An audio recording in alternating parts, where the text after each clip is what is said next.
ఈరోజు మనం GDS2 MTS 2025 పరీక్ష యొక్క సిలబస్ని మనం ఈరోజు డిస్కస్ చేద్దాం. మెయిన్గా ఈ వీడియోలో ఎగ్జామ్ ప్యాటర్న్ ఎలా ఉంటుంది, మార్క్స్ ఎలా డిస్ట్రిబ్యూషన్ అవుతాయి, సిలబస్ ఏంటి, దాంట్లో ఇంపార్టెంట్ టాపిక్స్ గురించి మనం ఈరోజు వీడియోలో మనం డిస్కస్ చేద్దాం. ఫస్ట్, GDS2 MTS ఎగ్జామ్ అనేది 100 మార్క్స్కి ఉంటుంది. క్వశ్చన్స్ వచ్చి 50 ఉంటాయి. ఎవ్రీ క్వశ్చన్స్కి 2 మార్క్స్, టోటల్ 100 మార్క్స్కి ఎగ్జామ్ ఉంటుంది. ఇక్కడ సింగిల్ ఎగ్జామ్ ఉంటుంది, అది 1 అవర్కి ఉంటుంది, 60 మినిట్స్కి ఉంటుంది. 50 క్వశ్చన్స్ ఆన్సర్ చేయాలి. దీంట్లో నెగిటివ్ మార్కింగ్ అనేది ఉండదు. ఈ 100 మార్క్స్కి 50 క్వశ్చన్స్ వస్తాయి కదా, ఆ 50 క్వశ్చన్స్కి 4 ఆప్షన్స్ ఉంటాయి. 4 ఆప్షన్స్లో ఒక ఆప్షన్ని మనం సెలెక్ట్ చేసుకోవాలి, రైట్ ఆన్సర్ని. 2 ఆన్సర్ని సెలెక్ట్ చేస్తే క్వశ్చన్ రాంగ్ అవుతుంది. OMR షీట్లో ఏ ఆన్సర్ కరెక్ట్ అయితే ఆ ఆన్సర్ మీద మనం బబుల్ చేయాలి. ఇక్కడ మెయిన్గా ఈ 50 క్వశ్చన్స్ 4 పార్ట్స్ నుంచి మనకు వస్తాయి, 4 పార్ట్ల నుంచి వస్తాయి. ఫస్ట్ది పోస్ట్ ఆఫీస్ గైడ్ పార్ట్ 1, అందులో నుంచి 23 క్వశ్చన్లు వస్తాయి.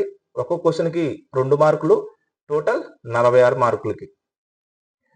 సెకండ్, పోస్టల్ మాన్యువల్ 5, దీంట్లో నుంచి 7 క్వశ్చన్స్ వస్తాయి. ఒక్కొక్క క్వశ్చన్కి 2 మార్కులు, టోటల్ 14 మార్కులు. జనరల్ నాలెడ్జ్ జీకే గురించి 10 క్వశ్చన్స్ వస్తాయి, 2 marks, 20, total 20 marks. Basic arithmetic reasoning నుంచి కూడా 10 క్వశ్చన్స్ వస్తాయి. ఒక్కొక్క క్వశ్చన్కి 2 మార్కులు, టోటల్ 20 మార్కులకి. మొత్తం total 50 questions, total marks 100.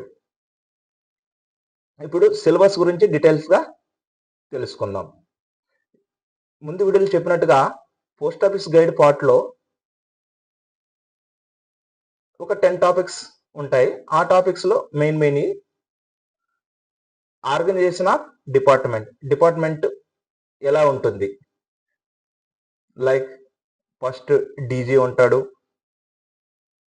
DG కింద సిపిఎంజీ, పిఎంజీ, సూపర్టెంట్, ఇలా ఈ విధంగా డిపార్ట్మెంటల్ ఆర్గనైజేషన్ ఎలా చేయబడింది దాని గురించి ఉంటుంది. తర్వాత టైప్స్ ఆఫ్ పోస్ట్ ఆఫీస్ ఎన్ని రకాల పోస్ట్ ఆఫీస్ ఎన్ని రకాలు విభజించారు? 3 రకాలుగా విభజించారు. Head post office, sub post office, branch post office, 3 రకాలుగా విభజించారు. నెక్స్ట్ బిజినెస్ అవర్స్, అంటే పోస్ట్ ఆఫీస్ ఎన్ని గంటలకు ఓపెన్ చేయబడుతుంది, ఎన్ని గంటలకి క్లోజ్ చేయబడుతుంది, రిజిస్ట్రీ బుకింగ్ ఎన్ని గంటల దాకా చేస్తారు, స్పీడ్ పోస్ట్ బుకింగ్ ఎన్ని గంటల దాకా చేస్తారు, ఆర్టికల్ డెలివరీ ఎన్ని గంటల చేస్తారు, మొత్తం టైమింగ్స్ గురించి అక్కడ చెప్పబడుతుంది. Next stationery items, postage stamps ఎలా అంటించాలి, మనీ ఇచ్చి చేయొచ్చా లేకపోతే డైరెక్ట్ స్టాంపులు ఇచ్చి చేయొచ్చా. ఇక్కడ పోస్ట్ ఆఫీస్ స్టేషనరీకి విషయానికి వస్తే ఐపీఓస్ ఉంటాయి. పోస్ట్ ఆఫీస్ యొక్క ఐపీఓస్, అది 10 rupees, 20 rupees, 50 rupees, 100 rupees. Letter, England letters card, ఇవన్నీ మనకు స్టేషనరీ ఐటమ్స్ కింద వస్తాయి. దాని నెక్స్ట్ టాపిక్ వచ్చి ఎలా ఈ ముందు చెప్పుకున్నట్టుగా పోస్టేజ్ స్టాంప్స్ ఉంటాయి కదా, దాన్ని ఏ విధంగా అంటించాలి, అడ్రస్ ఏ విధంగా రాయాలి, టు ఎక్కడ రాయాలి, ఫ్రమ్ ఎక్కడ రాయాలి, దాని గురించి తెలుసుకుంటుంది. Next post boxes, post bags. Post bags అంటే ఏంటి, పోస్ట్ బ్యాగ్స్ అంటే ఏంటి, వాటి గురించి క్వశ్చన్లు అడుగుతారు. ఇక్కడ లెటర్ బాక్స్ ఎవరు ఓపెన్ చేస్తారు, ఎలా ఓపెన్ చేస్తారు, ఏ సాఫ్ట్వేర్ ద్వారా ఓపెన్ చేస్తారు అనేది ఇక్కడ letters of duty, letter box, peon duty, దాంట్లో మనం తెలుసుకోవచ్చు. నెక్స్ట్ తర్వాత అఫీషియల్ పోర్టల్ ఆర్టికల్, అంటే మన కలెక్టర్ ఆఫీస్ నుంచి, మన పోస్టల్ డిపార్ట్మెంట్ నుంచి, ఎంఆర్ఓ ఆఫీసుల నుంచి వచ్చే official portal article on India government service అని రాయబడి వస్తుంటాయి. అవి అఫీషియల్ పోర్టల్ ఆర్టికల్ కింద, దాని గురించి కూడా క్వశ్చన్లు ఇస్తారు. ప్రొహిబిటెడ్ ఆర్టికల్స్, అంటే పోస్ట్ ఆఫీస్ ద్వారా పంపకూడనటువంటి వస్తువులు ఏంటివి దాని గురించి. నెక్స్ట్ మోస్ట్ ఇంపార్టెంట్ టాపిక్ ఈ పోస్ట్ ఆఫీస్ గైడ్ పార్ట్ 1లో ఎక్కువ క్వశ్చన్లు అడిగే ఛాన్స్ ఉన్న టాపిక్ ఏంటంటే ప్రోడక్ట్ అండ్ సర్వీసెస్. ఇది చూడడానికి చిన్నగా ఉంది, కానీ ఇది 1 నుంచి 8 వరకు ఎన్ని క్వశ్చన్లు ఇస్తారో అన్ని డబల్ మనకు ప్రోడక్ట్ అండ్ సర్వీసుల నుంచి రావడానికి అవకాశం ఉంది. దీంట్లో ఏముంటుంది, ఎస్బీ అకౌంట్ ఎలా ఓపెన్ చేయాలి, ఆర్డీ అకౌంట్ ఎలా ఓపెన్ చేయాలి, టీడీ అకౌంట్ ఎలా ఓపెన్ చేయాలి దాని గురించి ఉంటుంది. మొదలు పోస్ట్ ఆఫీస్ సేవింగ్ గురించి ఉంటుంది, తర్వాత ఇన్సూరెన్స్ గురించి ఉంటుంది, దాని తర్వాత speed post, registry post, book packet, direct mail, foreign mail. Next మన బిల్ పేమెంట్ ఎలా చేయాలి, బిఎన్పిఎల్ అంటే ఏంటి దాని గురించి, పోస్ట్ ఆఫీస్లో ఉన్నటువంటి బిజినెస్ పరంగా చేసేటువంటి మొత్తం దాని ప్రోడక్ట్స్ మరియు సర్వీసెస్. నెక్స్ట్ లో ఇక్కడ 7 క్వశ్చన్స్ వస్తాయి, 2 మార్క్స్, టోటల్ 14 మార్క్స్. ఇది కూడా ఇంపార్టెంట్, చాలా ఈజీగా ఉంటుంది. కొంచెం మనసు పెట్టి చదివారంటే ఈ 14 మార్కులకి 14 మార్కులు మనం తెచ్చుకోవచ్చు. దాని గురించి నెక్స్ట్ స్లైడ్ లో నేను డిస్కస్ చేస్తాను. నెక్స్ట్ జనరల్ నాలెడ్జ్ లో మొత్తం హిస్టరీ, పాలిటీ, కల్చరు అవన్నీ చదవాల్సిన అవసరం లేదు. మీ ఎగ్జామ్ కి సంవత్సరం ముందు, ఇప్పుడు 2025 ఏప్రిల్లో ఎగ్జామ్ జరుగుతుంది అనుకోండి, మనం 2024 ఏప్రిల్ నుంచి 2025కి మధ్య జరిగిన ఇంపార్టెంట్ విషయాల గురించి మనం చదువుకొని వెళ్ళాలి. ఇకపోతే పాలిటీలో ఇండియన్ పాలిటీ లక్ష్మీకాంత్ బుక్ లో ఇండెక్స్ పేపర్ను చదువుకొని వెళ్ళినా కానీ మనం దీనికి వచ్చే క్వశ్చన్స్ మనము ఎగ్జాక్ట్ గా పెట్టేయచ్చు, ఆన్సర్ సరిగా పెట్టేయచ్చు. ఎగ్జాంపుల్ గా చెప్తున్నాను, సిటిజన్ వచ్చేది సిటిజన్ 2. సిటిజన్ అనేది ఎన్నో పార్ట్లో చెప్పబడింది, సిటిజన్షిప్ అనేది ఎన్నో పార్ట్లో చెప్పబడింది. ఓటర్ హక్కు ఎన్నో ఆర్టికల్ ద్వారా చెప్పబడింది. ఓన్లీ బ్రీఫ్, ఓన్లీ పై చదువుకెళ్ళినా కానీ పెట్టచ్చు, దానికోసం సంవత్సరం చదవాల్సిన అవసరం లేదు. పై చదువుకొని వెళ్ళినా కానీ ఆన్సర్ చేయొచ్చు. ఎథిక్స్ అండ్ మోరల్, దీని గురించి ఒక శాంపుల్ క్వశ్చన్స్ చెప్తాను, ఒకటి వినండి, మీకు అర్థమైపోద్ది. మీ దగ్గరికి ఒక కస్టమర్ పోస్ట్ లెటర్ చేయడానికి వచ్చాడు. లెటర్ చేయడానికి వచ్చినప్పుడు అక్కడ బయట అంటించడానికి గమ్ము లేదు, మీరు ఏం చేస్తారు? ఆప్షన్స్ ఈ విధంగా ఉంటాయి. గమ్ము కొనుక్కొంచి అంటించుకోండి. 2, నేను పెద్ద ఆఫీసర్ని అడిగి నీ గమ్ము ఇస్తాను. 3, ఇక్కడ గమ్ము దొరకదు. 4, నన్ ఆఫ్ ది అబోవ్ అని ఇస్తారు. ఎథిక్స్ మోరల్గా ఆలోచించి ఆన్సర్ పెట్టేయచ్చు. ఏం చేస్తారు మీరు? పెద్ద సార్ని అడిగి మీరు గమ్ము అతనికి ఇచ్చి అంటించమని చెప్తారు. ఆ విధంగా క్వశ్చన్లు ఇస్తారు, దాన్ని ఈజీగా పెట్టేయచ్చు. Next basic arithmetic. ఇక్కడ చాలా మంది స్టూడెంట్స్ ఓవర్ కాన్ఫిడెన్స్ తో వెళ్ళి అదే ముందులే 10 క్వశ్చన్స్ వస్తాయి, 10 క్వశ్చన్స్ లో 20 నేను పెట్టేయగలను, అది ఓన్లీ 10th క్లాస్ మీదే వస్తాయి కదా, నేను పెట్టేయగలను అని చెప్పి దీన్ని పూర్తిగా నెగ్లెక్ట్ చేసి వెళ్తారు. అలా చేసి వెళ్ళడం వల్ల ఇక్కడ మీరు రావాల్సిన 20 మార్క్స్ లో 10 మార్క్స్ కూడా రాకుండా ఫెయిల్ అయిపోతున్నారు. ముందు చూడండి, మీకు మ్యాథ్స్ స్టూడెంట్స్ అందరూ ముందు చూడండి. బోడమాస్ రూల్ ఏముందిలే, బోడమాస్ మనం చేసేద్దాం, ఆ మాత్రం మనకు రావా అని అంటారు. 90% స్టూడెంట్స్ ఈ క్వశ్చన్స్ తప్పు పెట్టి వచ్చేస్తున్నారు. తొందరలో ఆతృతతో తప్పు పెట్టి వచ్చేస్తున్నారు.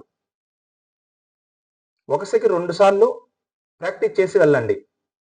బోడమాస్లో బి అంటే ఏంది, ఓ అంటే ఏంది, డి అంటే ఏంది, ఎంఏఎస్ అంటే ఏంది, దాని గురించి పర్సంటేజ్ మనం చేసేస్తామని వెళ్ళొద్దు. అక్కడ ఇచ్చే క్వశ్చన్స్ ఈజీగానే ఉంటాయి, కానీ అక్కడ మనకు టైం సరిపోదు. కాబట్టి మీరు ప్రాక్టీస్ చేసి వెళ్ళారంటే ఈజీగా మనం ఆ క్వశ్చన్స్ మనం పెట్టేయచ్చు. నెక్స్ట్ యావరేజ్ ఎలా కనుక్కోవాలి, తర్వాత time and distance, unitary methods. అంటే ఇప్పుడు 10 పెన్సిల్ వచ్చి 100 రూపీస్ అయితే 1 పెన్సిల్ కాస్ట్ ఎంత, లేకపోతే 10 పెన్సిల్ కాస్ట్ వచ్చి 100 రూపీస్ అయితే 5 పెన్సిల్ కాస్ట్ ఎంత. దీంట్లో ఈజీ అంటే యూనిటరీ మెథడ్ ఒకటే ఈజీగా ఉంటుంది. తర్వాత simple interest I is equal PTR by 100 చేసి మనం సాల్వ్ చేసేద్దాం, దీని ప్రిపరేషన్ అవసరం లేదు అనుకుంటే మీకు నేను కన్ఫామ్ గా చెప్తున్నాను, మీకు ఈ 20 మార్క్స్ లో 10 మార్క్స్ వచ్చేసరికి కూడా మీకు కష్టమైపోద్ది. కావున అర్థమెటిక్ రీజనింగ్ వీటిని అంత ఈజీగా తీసుకోవద్దు. ఈ జనరల్ నాలెడ్జ్ మీద అంత స్ట్రెస్ తీసుకోవద్దు. మామూలుగా పైపైన చదువుకునేలా కానీ మనం పెట్టేయచ్చు. ఈ సంవత్సరం రోజులు అంటే 2024 నుంచి 2025 ఆ ఎగ్జామ్ కి సంవత్సరం రోజులు ముందర ఏం జరిగింది దాన్ని చదువు బ్రీఫ్ గా చదువుకుని వెళ్ళినా కానీ పైపైన చదువుకుని వెళ్ళినా కానీ మీకు లైట్ గా చదువుకెళ్ళినా కానీ అయిపోద్ది. కానీ ఇక్కడ లైట్ తీసుకొని మాత్రం వెళ్ళొద్దు. ఇక్కడ మీరు లైట్ తీసుకొని వెళ్ళారంటే ఈ పార్ట్ లో చెప్పినటువంటి 60 మార్క్స్ మీకు వచ్చినా ఇక్కడ మీకు 10 మార్క్స్ పోయాయంటే మీరు 90 మార్క్స్ మాత్రమే వస్తాయి. అప్పుడు మీరు కాంపిటీషన్ లో నుంచి డిలీట్ అవ్వాల్సి ఉంటుంది. సో కాబట్టి అర్థమెటిక్ రీజనింగ్ ని అంత ఈజీగా తీసుకోవద్దు. నెక్స్ట్ సిలబస్ కొంచెం బ్రీఫ్ గా వెళ్దాము. పోస్టల్ మాన్యువల్ 5 లేకి ఇక్కడ ముందు వీడియోలో చెప్పినట్టుగా 7 క్వశ్చన్స్ వస్తాయి. ఒక్కో క్వశ్చన్కి 2 మార్కులు, టోటల్ 14 మార్కులు వస్తాయి. ఇక్కడ మొత్తం ఓన్లీ డెఫినేషన్స్ మాత్రమే ఇస్తారు. ఈ సిలబస్ లో ఉన్నటువంటి డెఫినేషన్స్ మాత్రమే ఇస్తారు. డెఫినేషన్ ఎన్ని ఉంటాయంటే 1 to 57A వరకు ఉన్నాయి. 1 to 57A వరకు ఉన్నాయి. వాటిల్లో చూస్తే post master 1, post master general 1 rule కింద వస్తుంది. Railway mail service rule number 2 కింద వస్తుంది. 3 రూల్ని డిలీట్ చేశారు. 4వది సూపర్టెంట్. ఇలా టోటల్ మనకు 57A వరకు మనకు 57 డెఫినేషన్స్ ఉంటాయి. ఈ డెఫినేషన్స్ చదువుకున్నారంటే పర్ఫెక్ట్ అవ్వండి. పర్ఫెక్ట్ అయ్యామంటే మనకు 14 మార్క్స్ మన పాకెట్ లో ఉన్నట్టే. దీన్ని కూడా అర్థమెటిక్ రీజనింగ్ మాదిరి ఏముందులే 14 మార్కులే కదా, 57 కదా, నేను ఈజీగా చేసేస్తానని మీరు వెళ్ళారంటే అక్కడ కూడా మీకు 10 మార్క్స్ కంటే ఎక్కువ రావు. ఇక్కడ కూడా అంత ఈజీ తీసుకోవద్దు.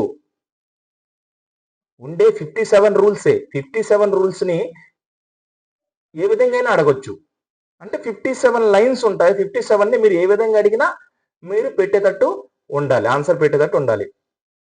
ఎగ్జాంపుల్ ఒక క్వశ్చన్ అడుగుతాను.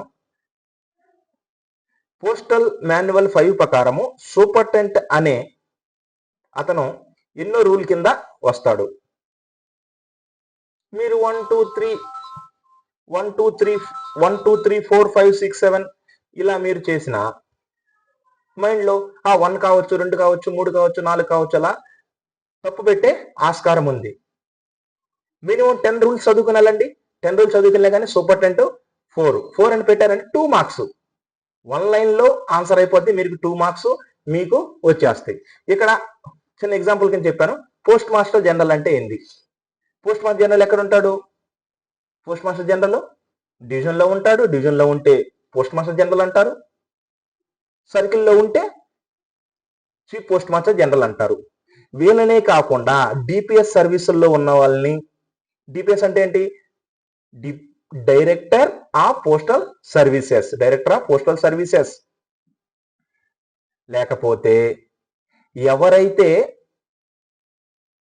చీఫ్ పోస్ట్ మాస్టర్ జనరల్ యొక్క పవర్స్ ని యూజ్ చేస్తారో వాళ్ళందరినీ సిపిఎంజి పవర్స్, సిపిఎంజికి ఏ పవర్లు ఉంటాయో ఆ పవర్లు మొత్తం ఉపయోగించే వాళ్ళని పోస్ట్ మాస్టర్ జనరల్ అంటారు. దేని ప్రకారము? పోస్టల్ మాన్యువల్ 5 రూల్ నెంబర్ 1 ప్రకారము. ఇక్కడ రైల్వే మెయిల్ సర్వీస్ అంటే ఏంటి? క్వశ్చన్ ఇలా కూడా అడగొచ్చు. రైల్వే మెయిల్ సర్వీసెస్ ఎన్నో రూల్ కింద వస్తుంది? 1 rule, 2nd rule, 3rd rule, 5th rule. 2nd rule పెట్టేస్తే మనకు కరెక్ట్ మార్క్స్ వచ్చేస్తాయి. ఇక్కడ ఆర్ఎంఎస్ అంటే ఏంది? రైలు ద్వారా పోతేనే ఆర్ఎంఎస్ కాదు. రైలు ద్వారా పోవచ్చు, రోడ్డు ద్వారా పోవచ్చు, రివర్ ద్వారా పోవచ్చు, ఏరోప్లేన్ వెయిర్ ద్వారా కూడా పోవచ్చు. దీంట్లో ఏముంటది? ఆర్ఎంఎస్ అంటే ఆర్టికల్ ని కలెక్ట్ చేయడం, ఆర్టికల్ డిస్ట్రిబ్యూట్ చేయడం, ఆర్టికల్ రిసీవ్ చేయడం, ఆర్టికల్ ని డిస్ట్రిబ్యూట్ చేయడం. ఎక్కడి నుంచి? పోస్ట్ ఆఫీస్ నుంచి మెయిల్ ఆఫీస్కి ఇవ్వడం, మెయిల్ ఆఫీస్ నుంచి పోస్ట్ ఆఫీస్ కి ఇవ్వడం. నెక్స్ట్ థర్డ్ నెంబర్ రూల్ ని డిలీట్ చేశారు. ఇక్కడ ఫోర్త్ రూల్ ఏం చెప్పాను? సూపర్టెంట్ అనేది ఫోర్త్ రూల్ కింద వస్తుంది. సూపర్టెంట్ ఎక్కడ ఉంటారు? పోస్టల్ డివిజన్ లో ఉంటాడు. పోస్టల్ డివిజన్ లో ఇద్దరు ఆఫీసర్లు ఉంటారు. Regional post master general, second superintendent ఉంటాడు. సూపర్టెంట్ మన పోస్టల్ డివిజన్ కు ఉంటాడు అండ్ ఆర్ఎంఎస్ డివిజన్ కూడా ఉంటాడు. ఇవి కొంచెం జాగ్రత్తగా చదువుకొని వెళ్ళాలి. ఇక్కడ బ్రీఫ్ గా ఇంకా కొంచెం లోతుగా మనం వెళ్ళామంటే పోస్ట్ మాస్టర్ జనరల్ అన్నతను ఫస్ట్ నెంబర్ లో ఉంటాడు. Railway mail service second number లో ఉంటుంది. 3వ నెంబర్ ముందులో చెప్పుకున్నట్టు దాన్ని డిలీట్ చేశారు. 4లో సూపర్టెంట్ ఉంటాడు. 5లో హెడ్ ఆఫీస్ ఉంటుంది. 6లో విశాట్ సెంటర్స్ అంటే 6 అంటే 5Aలో, 5Bలో ఈసీఎంఓ, 6Cలో హైబ్రిడ్ మెయిల్ సర్వీస్ ఉంటుంది. ఇక్కడ 6 ఏముంటది? General post office, 7 sub post office, 8 ఏంటి? Branch post office. మీరు జీడిఎస్ నుంచి ఎంటీఎస్ గా పోస్ట్ మ్యాన్ గా ప్రమోషన్ తీసుకుని వెళ్ళిపోవాలనుకుంటున్నారు. మన మెయిన్ టార్గెట్ ఏంటి? మన ఎంటీఎస్ గా పోస్ట్ మ్యాన్ గా వెళ్ళాలి. ఎందుకు వెళ్ళాలనుకుంటున్నాము? ఇక్కడ 5 అవర్స్ మనకి డ్యూటీ ఇస్తున్నారు. మనకు 8 అవర్స్ డ్యూటీ ఉండాలి. మనకు డిపార్ట్మెంట్ లో వాళ్ళు ఇచ్చే శాలరీ కూడా మనకి ఇవ్వాలి. అందుకోసం మనం ఫైట్ చేస్తున్నాం. ఇది జీడిఎస్ లో మనకి ఇవ్వటం లేదు కాబట్టి మనం ఎంటీఎస్ ప్రమోషన్ కోసం అందరూ ఎగ్జామ్ రాస్తున్నాం. అంటే ఈ రూల్ నెంబర్ 8ని మనం ఎలా గుర్తుపెట్టుకోవాలి? మనం మామూలుగా జీడిఎస్ కి 5 అవర్స్, మనం ఎందుకు కోసం ధర్నాలు అవన్నీ చేస్తున్నాం? మనకి 8 అవర్స్ పని కావాలి, డిపార్ట్మెంటల్ చెయ్యాలి. అందుకోసం మనం చేస్తున్నాం, ధర్నాలు కానీ అన్ని చేస్తున్నాం. కాబట్టి ఈ రూల్ని ఎలా మనం మైండ్ లో పెట్టుకోవచ్చు? Branch post office 8th number rule. అలా మనం గుర్తుపెట్టుకోవచ్చు. మన నెక్స్ట్ స్లైడ్లోకి జంప్ అవుతున్నాం ఇప్పుడు. తర్వాత ట్రాన్సిట్ ఆఫీసు, తర్వాత transit mail office, computerised transit mail office, sorting office. ఇలా చూసుకుంటూ వెళ్తే ఇక్కడ AMPC, CRC, sub sorting office, nodal offices, కేంద్రీయ బ్యాగింగ్ యూనిట్ ఇలా ఉంటాయి. తర్వాత రిటర్న్ లెటర్ ఆఫీస్. ఇది ఎక్కువ ఎగ్జామ్స్ లో ఈ మన 23 సర్కిల్లో ఒక్క సర్కిల్లోనైనా ఈ క్వశ్చన్ పక్కాగా కనిపిస్తుంది. దీన్ని ఎలా గుర్తుపెట్టుకోవాలి? 1, 2. మళ్ళీ మనం ఫస్ట్ మన అంకెలు నేర్చుకునేటప్పుడు ఏం చేస్తాం? 1, 2 నేర్చుకుంటాం. తర్వాత రిటర్న్ వచ్చి మళ్ళీ 1, 2 రాస్తాం. అలా 1, 2 అంటే రిటర్న్ లెటర్ ఆఫీసు. ఎక్కడైతే అడ్రస్ సరిగా రాయలేదు, ఫ్రమ్ లేదు, సరిగా టు లేదు, వాటిని ఏం చేస్తారంటే రిటర్న్ లెటర్ ఆఫీస్ కి తీసుకెళ్తారు. అక్కడ పోస్ట్ ఆఫీస్ రూల్ అనుసరించి దాన్ని కాల్చివేయాలా లేకపోతే ఇన్ని రోజుల వరకు ప్రొవిజన్ పేరు ప్రకారం పెట్టాలా అనేది అక్కడ డిస్కస్ చేసుకొని ఆ ఆర్టికల్ ని అలా ట్రీట్ చేస్తారు. నెక్స్ట్ ఇక్కడ చూడండి, ఈ 12లో రిటర్న్ ఆఫీస్ అన్న 1, 2 ఆ విధంగా మనం మైండ్ లో గుర్తుకో. ఇక్కడ 1, 2A అని ఉంది కదా, ఇక్కడ ఏం చేస్తాము? అడ్రస్ ఉండదు. ఫ్రమ్ కానీ టు కానీ ఏదో కానీ అడ్రస్ లో ఫాల్ట్ ఉండడం వల్ల మనం డెలివరీ చేయలేకపోతాం. డెలివరీ చేయాల్సిన లెటర్ని ఉంటే ఫ్రమ్ పంపిస్తారు. ఫ్రమ్ కూడా లెటర్ డెలివరీ చేయలేకపోతే అవి రిటర్న్ ఆఫీస్ పంపిస్తారు. దీంట్లో మెయిన్ రిటర్న్ ఆఫీస్ పంపించడానికి కారణం ఏమవుతుంది? అడ్రస్ సరిగా ఉండకపోవడం వల్ల. ఇదర్ ట్రాన్స్క్రిప్షన్ సెంటర్ అంటే ఇక్కడ చూడండి, మనం మైండ్ టిప్ కోసం చెప్తున్నాను, మనం ట్రిక్ మైండ్ లో పెట్టుకోవడానికి. ఇక్కడ రిటర్న్ లెటర్ ఆఫీస్ అంటున్నాం కదా మనము. రిటర్న్ లెటర్ ఆఫీస్ లెటర్స్ ఎలా వెళ్తాయి? ఇక్కడ అడ్రస్ సరిగ్గా లేకపోతే ఫ్రమ్ కానీ టు కానీ అవి రిటర్న్ ఆఫీస్కి వెళ్తాం. ఒక ఎగ్జాంపుల్ కింద తీసుకెళ్తాం. ఇక్కడ నేను ఆంధ్ర నుంచి తమిళనాడుకి ఒక లెటర్ పంపించాను. నేను ఆంధ్రాలో ఉంటున్నా కాబట్టి ఫ్రమ్ టు అడ్రస్ మొత్తం తెలుగులోనే రాశాను. అక్కడ నేను ఎక్కడ పంపించాను? తమిళనాడు పంపించాను. తమిళనాడులో తమిళ్, అక్కడోళ్ళు తమిళ్ లాంగ్వేజ్ తెలుసు, ఇక్కడ తెలుగు లాంగ్వేజ్ తెలుసు. వాళ్ళు లెటర్ని ఎలా డెలివరీ చేయాలి? అందుకోసము ఒక ఆఫీస్ ఉంటుంది. ఆఫీస్లో తెలుగులో రాయనటువంటి, ఇంగ్లీష్లో తెలుగులో రాసిన, హిందీలో రాసిన, ఇంగ్లీష్లో రాసిన వాటిని ఇంగ్లీష్లోకి తర్జుమా చేస్తారు, ఇంగ్లీష్లోకి ట్రాన్స్క్రిప్షన్ చేస్తారు. తర్వాత ఫారెన్, నెక్స్ట్ వచ్చేసి ఫారెన్కి మనం ఆర్టికల్ ఎలా పంపించాలి, మన ఎక్స్చేంజ్ ఆఫీస్ అంటాం కదా, ఎలా ఎక్స్చేంజ్ చేసుకుంటాం, మొత్తం ఈ 13 అనే రూల్ నెంబర్లో చేసుకుంటాం. ఈ ట్రాన్సిట్ సెక్షన్, మెయిల్ ఆఫీసు, ఈ బల్క్ మెయిల్ సెంటర్ అంటే ఏంటి దాని గురించి, తర్వాత mass mailing centre, press sorting office, ఇక్కడ record office, head record office, sub record office. ఈ మూటిని చూడండి, record office, head record office, sub record office. ఇది మనం గుర్తుపెట్టుకోవడానికి head office, sub office, branch office, only trick మాత్రమే. తర్వాత bag office, sorting assistant, sub sorting assistant. ఈ subsidiary sorting assistant ఉన్నాడు కదా, ఇతనికి పీక్ అవర్స్ లో హెల్ప్ చేయడానికి ఉపయోగపడే వాడిని సబ్సిడరీ స్టోటింగ్ అసిస్టెంట్ అంటాము. ఇప్పుడు సెట్ ఆఫ్ సెక్షన్ అంటే ఏంటి, సెట్ ఆఫ్ మెయిల్ ఆఫీస్ అంటే ఏంటి, దాని గురించి కూడా చదువుకోవాలి. నెక్స్ట్ ట్రిప్, ట్రిప్ అంటే in trip, out trip. For example Tirupati నుండి విజయవాడకి మెయిల్ ఆఫీస్, మన మెయిల్ వెళ్తుంది, దాన్ని ఏమంటాం? తిరుపతి నుంచి విజయవాడకి వెళ్తుంది, దాన్ని అవుట్ ట్రిప్ అంటాం. విజయవాడ నుంచి తిరుపతికి వస్తే దాన్ని ఇన్ ట్రిప్ అంటాం. మొత్తం టోటల్ కలిపి ఒక ట్రిప్ కింద మనము కౌంట్ చేస్తాం.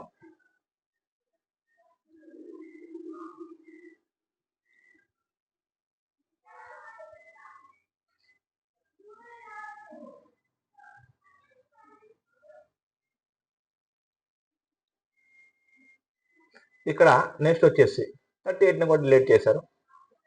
టెలిగ్రాఫ్ కవరు, చేంజింగ్ స్టేషన్ అంటే ఏంటి, కనెక్టింగ్ స్టేషన్ అంటే ఏంటి, దాని గురించి కూడా చదువుకోవాలి.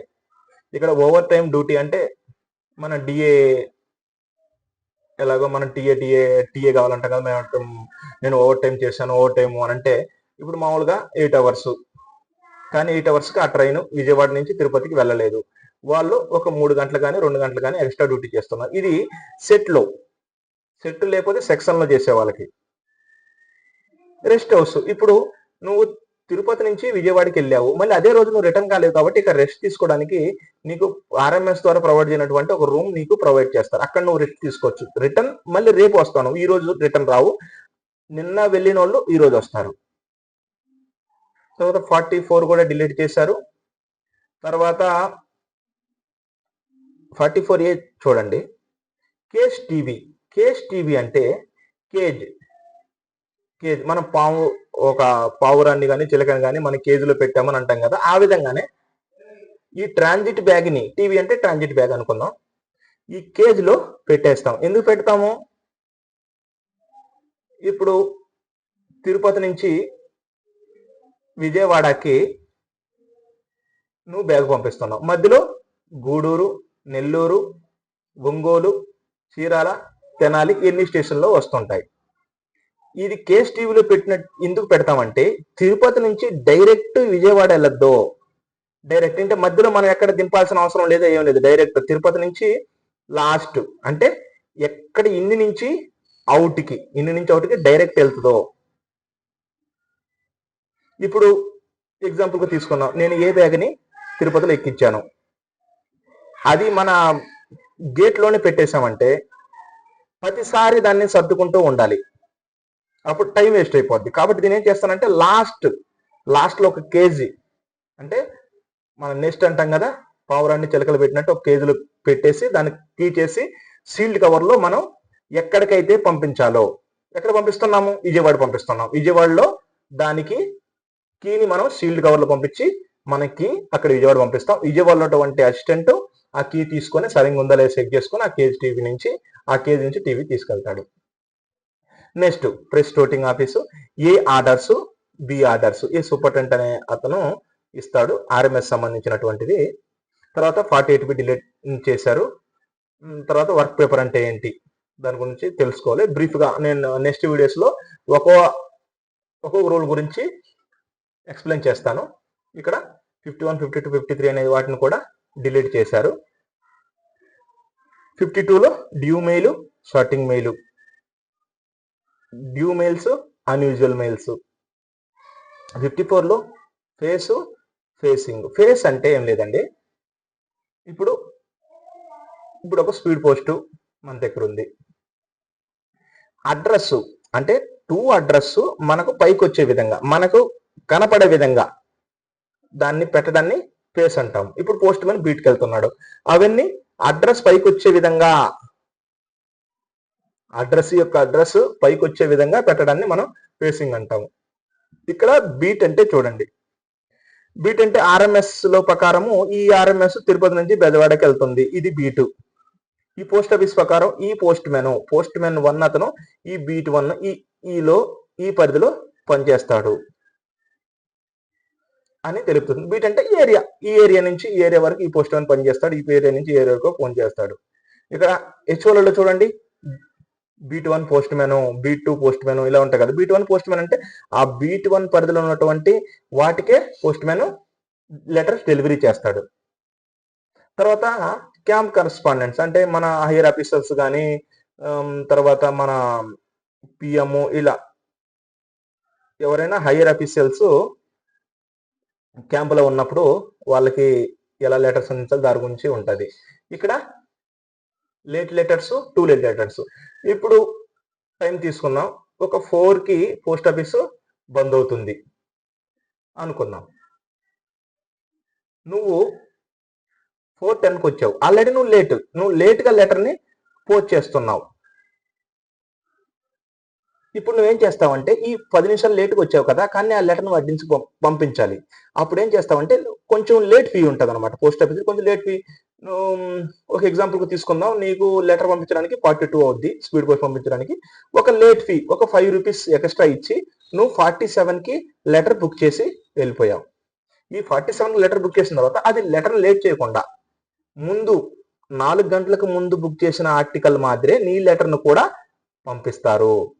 కానీ టూ లేట్ లెటర్స్ అంటే నువ్వు 4:10కే వచ్చావు, నువ్వు లేట్ ఫీ చెల్లించిన అవసరం లేదు, కానీ నీ లెటర్ బుక్ చేస్తారు. కానీ వెంటనే 4 గంటలకు ముందు ఏ విధంగా లెటర్లు బుక్ చేశారో ఆ లెటర్లు డిస్పాచ్ పంపిస్తారు, అలా నీ లెటర్ని డిస్పాచ్ పంపిరు. నీది నెక్స్ట్ డిస్పాచ్ వరకు వాళ్ళ దగ్గర ఆఫీసులో ఉంచుకొని నెక్స్ట్ డిస్పాచ్ ఎప్పుడు ఉంటుందో అప్పుడు ఆర్టికల్ని పంపిస్తారు. అంటే లేట్ లెటర్స్కి నువ్వు లేట్ ఫీ కట్టాల్సిన అవసరం ఉంటుంది, టూ లేట్ లెటర్స్కి నువ్వు లేట్ ఫీ కట్టాల్సిన అవసరం లేదు. డిఫరెన్స్ ఏంటి? లేట్ లెటర్స్ని వెంటనే పంపిస్తారు, అంటే ముందు ఏ విధంగా బుక్ చేసిన లెటర్ని పంపిస్తారు ఆ విధంగా పంపిస్తారు వెంటనే. కానీ టూ లేట్ లెటర్స్ని నెక్స్ట్ డిస్పాచ్, నెక్స్ట్ ట్రైన్కి పంపిస్తారు. ఇక్కడ missent article, misdirected article, దాని గురించి కూడా నేను చెప్తాను. ఇక్కడ చూడండి, మిస్ సెంట్ అంటే సపోజు నెల్లూరుకి వెళ్ళాల్సిన లెటర్ని ఒంగోలుకి పంపించారు, అది మిస్గా వెళ్ళింది కదా, మిస్ సెంట్ మిస్కి వెళ్ళింది. కానీ మిస్ డైరెక్టర్ అంటే ఒక ఆర్టికల్ నువ్వు తప్పుగా అర్థం చేసుకొని, అంటే ఈ ఆఫీస్కి పోవాలి ఈ ఆఫీసులోని తప్పుగా అర్థం చేసుకొని నువ్వు పంపించావు. దీని గురించి మనం నెక్స్ట్ వీడియోలో ఎక్స్ప్లెయిన్ చేస్తాను. మీకు చదవాల్సిన అవసరం లేకుండా ఒక్కసారి వినారంటే మైండ్ ఉండేటట్టు నేను చెప్తాను. Missent, miss director. Miss అంటే మిస్ అయిపోయింది, అక్కడికి వెళ్ళాల్సింది ఇక్కడికి వెళ్ళింది. డైరెక్ట్ అంటే మిస్ డైరెక్ట్ చేశాను నేను, మిస్ డైరెక్టర్గా. అంటే సపోజు అడ్రస్ ప్రకారం ఈ అడ్రస్ రాస్తుంది, దాని ప్రకారం ఈ వీలు వెళ్ళింది, ఏ విధంగా అనేది నేను చెప్తాను. Last trial cards. ఈ ట్రయల్ కార్డ్స్ అంటే ఎగ్జాంపుల్ తిరుపతి నుంచి విజయవాడకి ఒక లెటర్ నేను పంపించాలనుకుంటున్నాను. దగ్గర రూట్ ఏంటి? గుంటూరు, నెల్లూరు, చీరాల, ఒంగోలు, ఈ విధంగా కూడా నేను పంపించవచ్చు. ఇది దగ్గర రూటు. అలా కాకుండా నేను తిరుపతి నుంచి కడప పంపించాను, కడప నుంచి నెల్లూరు వచ్చింది, నెల్లూరు నుంచి ఒంగోలు, ఒంగోలు నుంచి విజయవాడ వచ్చింది. అంటే ఈ రూటు లాంగ్ అయింది, ఈ రూట్ అయింది షార్ట్ అయింది. అంటే ఒక ఆర్టికల్ని ఎంత తొందరగా మనం పంపించగలము అంటే వేరే వేరే రూట్లు కనుక్కోవడానికి ఈ ట్రైల్ కార్డ్స్ అనేది మనము యూజ్ చేస్తాం. దీని గురించి ఇంకా బ్రీఫ్గా నేను వచ్చే వీడియోస్లో నేను డిస్కస్ చేస్తాను. ఇక్కడ పోస్ట్ ఆఫీస్ ఆర్గనైజేషన్ చెప్పాను కదా ఇందాక, ఎలా పోస్ట్ ఆఫీస్ నుంచి ఎవరు పెద్దవారు అంటే డీజీ లెవెల్ నుంచి ఇక్కడ బీపీఎం లెవెల్ వరకు ఆర్ఎంఎస్లన్నీ దాని గురించి తెలుసుకోవాలి. ఇప్పుడు ఆంధ్రప్రదేశ్ యొక్క సర్కిల్ ఏంటి, ఆంధ్రప్రదేశ్ సర్కిల్ యొక్క హెడ్ క్వార్టర్స్ ఏంటి విజయవాడ, హైదరాబాద్ యొక్క హెడ్ క్వార్టర్స్ ఏంటి హైదరాబాదు, తెలంగాణ యొక్క హెడ్ క్వార్టర్స్, కేరళ యొక్క హెడ్ క్వార్టర్స్ ఏంటి తిరువనంతపురం. మ్యాక్సిమము వాటి యొక్క రాజధానిలో హెడ్ క్వార్టర్స్ ఉంటాయి. లేనటువంటి 4-5 ఉన్నవి, అవి కొంచెం జాగ్రత్త చదువుకొని వెళ్ళాలి. కంపల్సరీగా వాటి నుంచి క్వశ్చన్ రావడానికి ఆస్కారం ఉంది. టైప్స్ ఆఫ్ పోస్ట్ ఆఫీస్ ముందు చెప్పినట్టు head post office, sub post office, branch post office. Business hours తెలుసు, ఎన్ని గంటలకు ఓపెన్ చేస్తే 2 గంటల తర్వాత ప్యాకింగ్ ఎలా చేయాలి, పోస్టింగ్ ఎలా చేయాలి, అడ్రస్ ఎలా రాయాలి, లెటర్ బాక్స్ గురించి, లెటర్ బాక్స్ క్లియర్ చేసే ప్యూన్ యొక్క పనుల గురించి. ఇక్కడ అఫీషియల్ పోర్టల్ ఆర్టికల్ అంటే క్యాంప్ ఆర్టికల్ దాని గురించి చెప్పాం కదా, దాని గురించి. పోస్ట్ ఆఫీస్ ద్వారా ఏ ఆర్టికల్ని మనం పంపించలేము, పంపించకూడదు, పంపిస్తే ఏం శిక్ష పడుతుంది అది. Next product and services. Product and సర్వీస్లో ముందుగా చెప్పుకున్నట్టు మెయిల్స్ అంటే speed post, registry post, parcel, దీని గురించి దాని గురించి మొత్తం బ్రీఫ్గా తెలుసుకోవాలి. నెక్స్ట్ బ్యాంకింగ్, రెమిటెన్సెస్ అంటే డబ్బులు పంపిస్తాం కదా, money order, western union money order, మన ఇక్కడ ఈ దేశం నుంచి పక్క దేశానికి మనీ డబ్బులు పంపించడము, ట్రాన్స్ఫర్స్ మొత్తం. తర్వాత ఇన్సూరెన్స్, పిఎల్ఐ, ఆర్పిఎల్ఐ గురించి, పిఎల్ఐ ఎప్పుడు ఏర్పడింది, ఆర్పిఎల్ఐ ఎప్పుడు ఏర్పడింది, పిఎల్ఐ రకాలు, ఇప్పుడున్నటువంటి కమిషన్ రేట్ ఎంత, తర్వాత స్టాంప్స్, దీన్ దయాల్ స్పర్శ యోజన దాని గురించి, స్పర్శ దాని నుంచి అడుగుతాడు. ఇప్పుడు ఇండియా పోస్ట్లో మన పోస్ట్ ఆఫీస్ బిజినెస్ గురించి మొత్తం ఉంటాయి. డైరెక్ట్ పోస్ట్ అంటే ఏంది, ఈ పోస్ట్ అంటే ఏంది, బీపీఎన్ఎల్ పోస్ట్ అంటే ఏంది, తర్వాత లాజిస్టిక్ పోస్ట్ అంటే ఏంది, దాని గురించి మొత్తం తెలుసుకోవాలి. మన నెక్స్ట్ వీడియోస్లో నేను వివరంగా తెలియజేస్తాను. ఇంతవరకు థ్యాంక్ యూ అండి. మీ అమూల్యమైన టయాన్ని ఇక్కడ వెచ్చించారు. మీకు కంటెంట్ ఉన్నట్టుండే నచ్చితే లైక్ చేయండి. థ్యాంక్ యూ అండి.